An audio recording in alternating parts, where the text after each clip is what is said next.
Lucrăm un buchet de cununie pe nuanțe de alb-roz. O să folosim bujor Sara Bernard, oxypetalum, lisianthus și un trandafir garden, care mie îmi place foarte mult.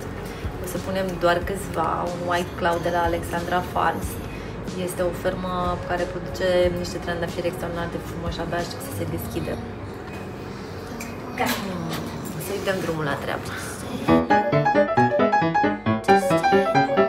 Lisianthus este foarte înalt și nu-mi place cum se văd moațele astea verzi, că sunt extrem de înalte.